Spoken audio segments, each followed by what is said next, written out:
কোন জায়গায় কি বলতে জানি যাই পোকাতে কি লেগে পড়ে জানি যাই হ্যাঁ বেয়াদব কম নাগার। Hi Hi guys, guys. তোমরা সবাই কেমন আছো? আশা করি অনেক অনেক ভালো আছো। একদম। তো আজকের ভিডিওটা একটু দুঃখ, মানে কি তোমাদের কি করে প্রথমেই বলবো? বলি হুজুরকে কিন্তু আমরা প্রচুর প্রচুর ফানি ওয়াজ মাহফিলে দেখি, মানে মানুষকে হাসায়, কিন্তু অনেক অনেক আমাদের হ্যাঁ। শিক্ষণীয় ওয়াজ দিয়ে যান। কিন্তু আজকের টাইটেলটা খুবই খারাপ লাগছে পড়তে, কারণ ওনাকে আমরা হাসতে দেখেছি, কিন্তু এই থাম্বনেলের মধ্যে ওনার একটা দুঃখদায়ক ফিল হচ্ছে। ওনাকে এমন কি বলা হলো যে উনি অঝরে কাঁদলেন। আচ্ছা। মানে ওনাকে আমরা কোনোদিন কাঁদতে দেখিনি, এবং ওনাকে সত্যি হ্যাপিনেস এবং সবার মধ্যে একটা মনে জায়গা করে নেওয়ার একটা মানুষ ছিলেন। একদম। তো আজকের ভিডিও টাইটেলটি হলো মাহফিলে ইতিহাসে সেরা সেরা বাধা। অঝরে কাঁদলেন। মানে বুঝতে পারছো, মানে যাই হোক, দেখবো কবির বিন সামাদ। তো ওনার কথাগুলো অসাধারণ হয়, কিন্তু আরো একটা হাইলাইট টাইটেলটি হলো বিএনপি সন্ত্রাসী, হ্যাঁ, চেয়ারম্যান শিল্পী কবিরকে স্টেজে চড় মারলেন। হ্যাঁ, এই টাইটেলটা আমি দেখিনি, আমি উপরের টাইটেলটা দেখেছি। কি সিরিয়াসলি অবস্থা! মানে এটা কি শুনলাম? মানে এগুলো একদমই উচিত না, মানে হুজুরকে অসম্মান করছে, বুঝতে পারছিস বিষয়টা? সেটাই তো বলছি, মানে এইগুলো একদমই উচিত না, একদমই না। আমি যে হুজুর ভিডিও খুব, মানে আমি নিজে আনার জন্য খুব আগ্রহী হতাম, যে হুজুর ভিডিওগুলো দিই, প্রচুর প্রচুর ফানি করতেন এবং ফানিভাবে গান গাইতেন। যাই হোক, দেখবো কি বৃত্তান্ত A to Z। যারা ভিডিওটি লাস্ট পর্যন্ত দেখবে তারাই বুঝতে পারবে যে ভিডিওর মধ্যে এমন কি আছে।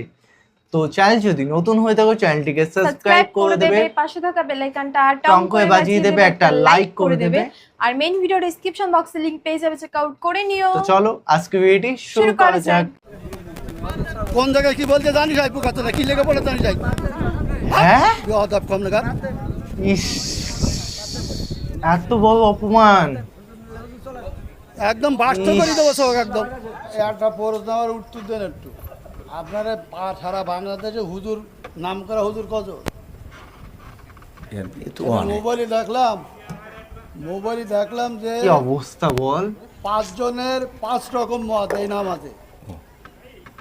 আপনারা হুজুর, আপনাদের পিছনে হাজার হাজার লোক নামাজ পড়ে, আপনাদের মধ্যে 12 রকম মত কেন? এটা আপনার প্রশ্ন। একজন বললো, প্রথম যে লোক বক্তব্য দিলে যে আলহামদুলিল্লাহ না পড়লে তার পিছনে যে দাঁড়ায় নামাজ হবে না। আচ্ছা, মানে এখন মূল প্রশ্ন হলো আমাদের মত এত বেশি কেন? এইটা এত মত বেশি কেন? বক্তব্য দিচ্ছেন, হ্যাঁ, সব শুনলাম, আমাদের মধ্যে দ্বিধাবন্ধ পাড়াই দিচ্ছেন তো আপনারা।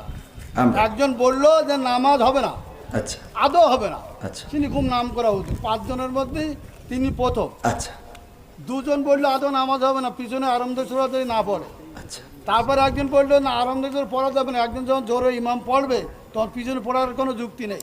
আচ্ছা 5 জনের 3 জন একমত, 2 জন একমত। আমরা কোন পথে যাবো? এখানে বিষয়টা হলো ইখতিলাফ আলেমদের। নামাজ হয় না আমাদের। না বাবারে, আমার তো তাহলে এবার আমি একটু উত্তর দিই। সেটা হলো, আমি তো অত বড় হুজুর এই বিষয়ে বড় হুজুর উত্তর দিক নাকি? আমি শুধু এতটুকু বলি, সেটা হলো ইখতিলাফটা, আলেমদের এই ইখতিলাফ, এটা এখন শুধু না, বিশ্বনবী সাল্লাল্লাহু আলাইহি সাল্লামের সাহাবীদের যুগেও ইখতিলাফ ছিল। এটা মত পার্থক্য থাকবে। আপনি একজন চেয়ারম্যান, বাংলাদেশে অসংখ্য চেয়ারম্যান আছে না নাই? তো সব চেয়ারম্যান কি একই সুরে কথা বলে? বলেন। চেয়ারম্যান করে ইসলামের মধ্যে ভেদাভেদ হবে কেন? চেয়ারম্যানই করে এক জিনিস আর ইসলাম এক জিনিস। চেয়ারম্যান আর ইসলামের মধ্যে আপনারা তো বুঝাইতে পারবেন না। আমি যদি বলি, যেমন আপনি একজন আলহাজ মানুষ, দেখেন, আপনি সব বাদ দেন, ইসলামের বেসিক কিছু নিয়ম আছে। ইসলামের কোনো সম্পর্ক নেই। আচ্ছা, ইসলামের তো আপনি হজটা করেছেন, তাই না? হজ করেছেন না? আমি যে প্রশ্নটা আপনার কলাম, এখানে 600 লোক আছে, আপনি সঠিকভাবে উত্তর। সঠিকটা আপনি তো উত্তরের আগেই তো বকর করতেছেন, আমার উত্তরটা দিতেই দেন। আমার কথা তো বলতে দেবেন, তা বলতে না দিলে আমি কি করে বুঝাবো? ফালতু কথা বলিছেন, বলো খবরদার। ল্যাঙ্গুয়েজ সোজা করেন না, সোজা করে দেবো কিন্তু একদম। ল্যাঙ্গুয়েজ সোজা করে বলেন। আমি বলছি আমার কথা তো বলতে দেবেন। ল্যাঙ্গুয়েজ সোজা করে দেবো কিন্তু একদম। বেয়াদব লোক কম নাগার। ভগর করতে আমি খাবার দেবো, একটা চোখ বাসটা করে দেবো কিন্তু একদম।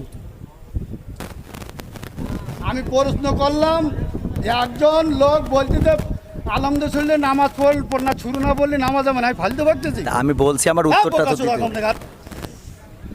ইস কি কোন বলছে জায়গায় মানে কি ইনি বলতে নেতা জানি কি লেগে পড়ে জানি যাই হাত বেয়াদব কম লাগার।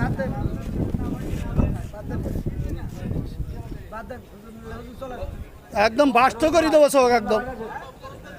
ইস, ইনি শিক্ষিত লোক, ইনি নেতা চেয়ারম্যান। বা চেয়ারম্যান। ইস, এইভাবে কাউকে ডেকে আনে লজ্জিত তো হয়ে। ছি ছি ছি, এরকম নেতা না থাকাই ভালো। চেয়ারম্যান। চেয়ারম্যান মানে নেতা একজন। এই, কি হইলো, কি হইলো? আমার বড় বড় এইসব উচিত না। ছি ছি, ওনাকে ভালোভাবে বোঝানো যায়, হুজুর এটা প্রশ্ন উত্তর দিন। ওনাকে ডাইরেক্টলি গালাগালি, তুই বল, মানে কাউকে ডেকে আনে তাকে ওয়াজ মাহফিলে এনে তাকে অপমান করলো। হ্যাঁ, বলতে হয়তো হুজুর এগুলো সঠিক না, আপনি ভালো করে তুলে ধরুন বা বোঝাতেন অন্যান্যভাবে, কিন্তু তাকে সরাসরি প্রকাশ্যে গালাগালি।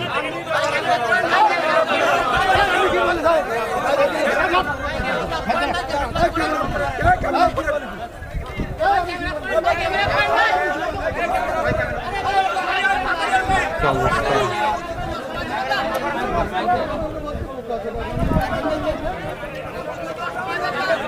কথা বলবেন না।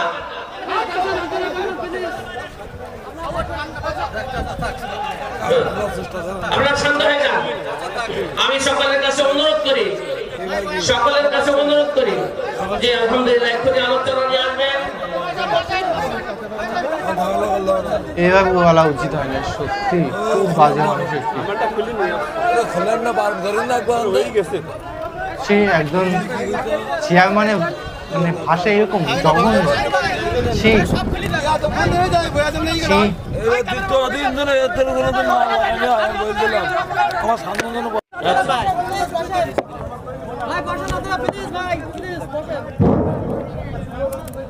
দেখি কি হয় লাস্ট পর্যন্ত। আমরা শিক্ষিত মানুষ, আমরা আলেম, আমরা সমাজের প্রতিনিধি, আমাদের কিছু ভুল আছে। কথাবার্তা বলতে হবে মানুষের পেটে। এই টিভিতে অনেক কথা ক্যামেরায় সব ধারণ হচ্ছে, আপনারা শুনে রাখবেন আমাদের কোনো ভুল আছে কিনা। সাহেব, চেয়ারম্যান সাহেব কি কথা বলেছেন আর আমরা কি উত্তর দিয়েছি এগুলো আপনারা বিশ্লেষণ করবেন, দেখবেন। জি। আপনি কথা বলেন। এক্ষুনি আলোচনা করবেন আমাদের মাহফিলের প্রধান বক্তা মাওলানা মাহবুবুল আলম সাহেব। আমি হুজুরকে আলোচনা করার জন্য বিনীতভাবে আহ্বান করছি। আজকের মাহফিলের প্রধান বক্তা উনি স্টেজে ছিলেন। চেয়ারম্যান সাহেব কি প্রশ্ন করেছেন আর উত্তরটা কিভাবে দিয়েছে, হুজুরকে এইভাবে অপমান করলো। হুজুরদের কিন্তু ওয়াজ মাহফিল করা উচিত হয়নি। যে হুজুর আসলেন মানে ইনা ওয়াজ মাহফিল করা উচিত না, একদমই উচিত হয়নি। আমার মনে করে যে হুজুরদের একটা সমাজকে বাজেভাবে গালাগালি দিয়ে তাকে বহিষ্কার বলতে পারি বা তাকে তাড়িয়ে দিয়ে হলো গালাগালি দিয়ে, অন্য হুজুর এসে ওয়াজ মাহফিল করে কিভাবে? মানে ওই হুজুরের লজ্জা করা উচিত, মানে লজ্জা হওয়া উচিত যে হুজুর না চেয়ারম্যান। আলোচন তো বক্তৃতা দিতে আসছিলেন লাস্ট মুহূর্তে, তার কথা বলছি। চেয়ারম্যানের কথা আমি বাদই দিলাম, তার কি মানে তার লজ্জা হওয়া উচিত যে একজনকে এইভাবে জঘন্যভাবে মানে গালাগালি। মানে আমি ফার্স্ট টাইম ওয়াজ মাহফিল শুনছি যে এখানে প্রকাশ্যে, মানে এই হুজুরকে আমি এতটা মানে পছন্দ করতাম, মানে খারাপ লাগছে এটা ইমোশনে বা আবেগের জায়গায় হুজুরকে এমন বাজেভাবে গালাগালি দিল। আর অন্য হুজুর এসে বক্তৃতা দিতে শুরু করে দিল। মানে ওই হুজুর কেমন, মানে জঘন্যতম ব্যক্তি, মানে প্রতিবাদ করলো না। না মানে ওনার একজনকে করা মানে সবাইকেই করা।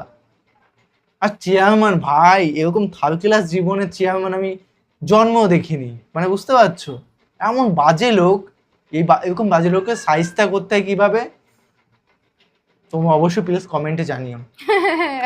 তো যাই হোক, খুব খারাপ লাগলো আজকে কন্টেন্টে, আমার বেশ খারাপ লাগলো। যাই হোক, তোমাদের কেমন লাগবে? খারাপই লেগেছে, বুঝতেই পারছি সবার মন খারাপ। এটা খারাপ লাগার জায়গা, হুজুরদের এইভাবে বলে যাচ্ছে, এটা একদমই উচিত হয়নি। আমি প্রথমেই দেখেই বললাম যে এটা কি করছে, মানে ছি সত্যি মানে। যাই হোক, তোমাদের নতুন একটা দুঃখজনক ঘটনা। কি আর বলবো। তো নতুন একটা ফ্রেশ ভিডিওতে দেখা হবে, এরকম ভালোবাসা দিতে থাকো। আর অবশ্যই তোমরা তোমাদের মতামত জানাবে কমেন্ট বক্সে। একদম। তো চলো guys, bye bye, take care. Take care.